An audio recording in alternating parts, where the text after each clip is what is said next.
When my mother was detected with hypertension at the age of 60, it was a huge surprise to us as a family, and it was our first time that we were faced with this condition called hypertension. Today we're going to talk about hypertension or high blood pressure. How big is the problem? What exactly happens in your body when you have hypertension, and how can you protect yourself? And here to talk to us about it is Dr. Taskeen Khan. Welcome, Taskeen. Talk to us about hypertension. Why is it called the silent killer? Thank you, Vismita. I'm quite excited to talk to you about hypertension. And the reason why it's called a silent killer is because it's completely symptomless. So what you described with your mom, walking around perfectly okay, and then suddenly finding out that you have high blood pressure. And high blood pressure leads to deadly conditions like heart attack, stroke, kidney disease, but it's completely symptomless. So Taskeen, how big is this problem of hypertension?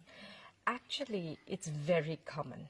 It affects 1 in 3 adults globally, and yet only 1 in 5 people are actually controlled for their blood pressure.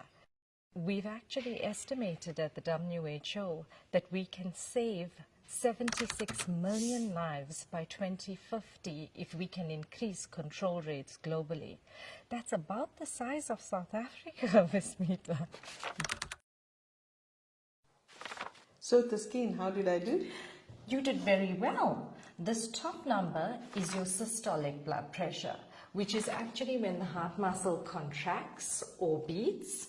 And this bottom number is your diastolic blood pressure, which is when your heart muscle relaxes. So explain to us what exactly happens in our body when we have high blood pressure. There are vessels in your body called arteries, and these arteries carry oxygenated blood to your organs. When hypertension occurs, it thickens these arteries or makes them stiff or has little clots in them. And those clots actually travel to the heart or the brain and cause heart attacks and strokes. Taskeen, give us your top tips to manage high blood pressure and also to prevent it. Of course. So the first thing is to start off like your mom did, seeking medical care, going regularly to the doctor if you are diagnosed with hypertension, and taking your medication as prescribed. Personally, Vismita, my own grandmother has hypertension. I diagnosed her and I put her on the same medication that the WHO guideline actually has. Really good recommendations there.